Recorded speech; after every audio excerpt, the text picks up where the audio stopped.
It's been a month now since Autumn's died, and I'm going to give you an update on how it's been going for us during that month. It's definitely been lots of ups and downs, good days and bad days, but we're still taking it day by day and gradually getting better. Fanny is feeling better physically, and hopefully she'll be without doctor's visits quite soon. The general feeling is kind of like a dull, numb feeling. Your emotions don't seem to go that high or that low. It's kind of plateauing a little bit, but it's almost kind of like your emotions are in a fish bowl of water.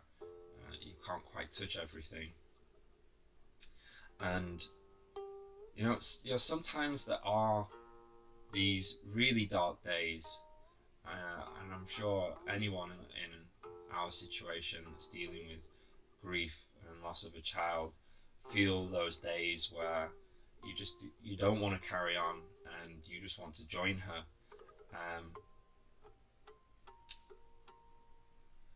And those days do happen.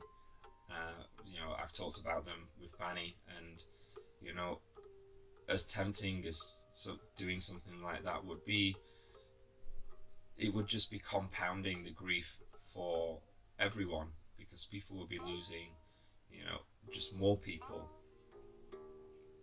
So talking about it and acknowledging that we're having like these really bad or dark days, and having a hug and just sharing that helps. And one of the things as well is the world just feels unsympathetic because it moves on, it keeps going, and you get angry and annoyed by that you just want to put the brakes on and say, look, just give me some time, give me some space to breathe. But unfortunately it doesn't work like that. And like, I'm back at work and I was so incredibly nervous to go back to work and be around all those kids, because there's kids there that I look at, and especially with the girls, and I think, is that what she would be like growing older? That's something that I was really worried about, and I don't think I can avoid. But when I went back to work, all the kids were the same, all the teachers, everyone interacted with me just the same, and I got no special treatment or anything like that. And it just feels like nothing. It's like nothing happened, but your whole world's changed, and it's a bit hard to come to grips with. One of the things that I still take a lot of comfort from with Autumn's death is, like I said in the memorial video, I do believe that now she's not in a place where she's going to be suffering, and she'll never suffer ever again. All the things that I will worry about for her future, that like might hurt her or harm her, that's never going to happen to her. And I take solace in that for the majority of her life, she was in the warmth of her mother, and she was loved, and she still is. So that's not something that gets to me as much. I still have a lot of guilt, because sometimes I get caught up with work or life, and I'll go a while without thinking about her, and then I come back to that and I think, oh, I've not thought about her for a while, and I kind of feel like a bit guilty that you're kind of starting to move on, And you know, I worry that maybe if I don't think about it, I'll forget. Uh, so I kind of maybe look at pictures, or I poke myself emotionally and trying to relive a memory or something. And I know it's silly, but I guess it's just, you know, the way your emotions play out. It's not a logical thing, because I'll know that she'll always be in my heart. Um, but maybe at times, you know, she's not going to be in my thoughts. That I'm reliving it as much.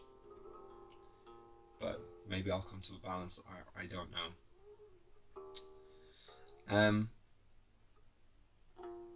I still have a lot of issues with feeling like a failure, as like a father and a protector.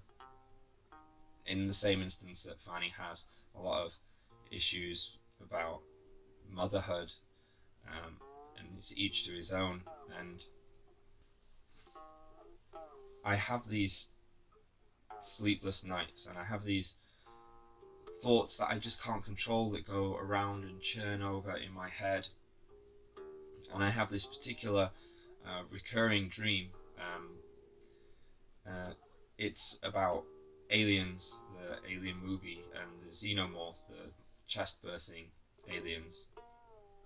Uh, and how it goes is that I'm with Fanny, and we're with a group of friends doing something, some activity that's really fun, and then Fanny will get attacked by a face hugger or some animal that kind of wraps itself around her, attaches itself to her, and everyone panics, thinks what they got to do, but then before anyone can do anything, it disattaches, it dies, or it goes away, this creature, this animal, whatever, and everyone, you know, breathes a sigh of relief, and we just kind of get checked at the hospital, and everyone goes on about their lives. But I'm the only person in the situation that's feeling like that it's not over, that there's something wrong, and no one's picking up on this.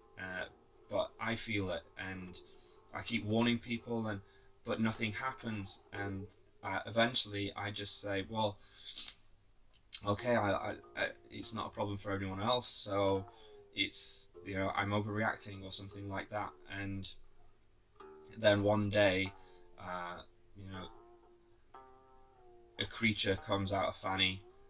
She doesn't die or anything like that, but it comes out, and it starts to chase us, try and attack us, try and kill us, and stuff like that. And I think that, you know, it's just another manifestation of this deep guilt that I have, that I'm trying to move past, but you know, I don't know how. And you know, I talk with Fanny a lot, and she talks with me. I know Fanny does some journaling and writes stuff down, and that helps her. And what we found is that no matter what we do, is whatever we're feeling, if we keep it inside, it just grows. It gets bigger, and it just takes over your life. And you know, that's when you get these sleepless nights. And talking does help, journaling does help, but it doesn't mean that just because you've talked about something that it goes away, because it often just comes back. So it's like your tank fills up of these emotions, guilt, whatever, anger, blame, whatever you're feeling, just fills up. And if you don't talk about it, it starts to boil over and come out. But if you externalize it, you know, by like going to the gym and working out, or doing some physical activity, or talking or writing, it kind of releases it, and it drains away a little bit. But you know, it'll keep coming back. And how to address the root causes, and unfortunately, there's still difficult days to come. we're try we're people that like to plan, and we like to be organized, and we like to move towards the future, but our future is so lost, and the more that we think about it, the more difficult it is, because we're starting from scratch again, literally, with our plans, our ideas of income, our savings, um, like everything is quite overwhelming. We're making progress into sort of thinking about what we're going to do, but there's, we put it off. We're only human, um, and we still got difficult days to come.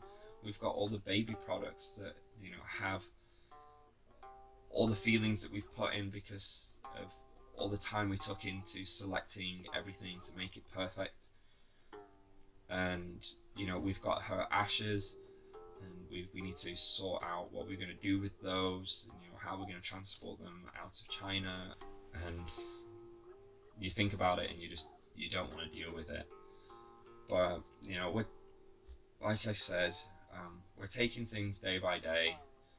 We're setting ourselves really small goals, and sometimes these things prove as a distraction, and a break from the cycle of your emotions.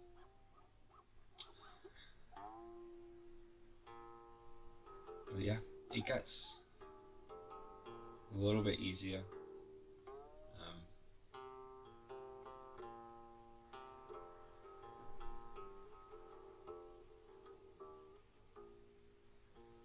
But it doesn't go away.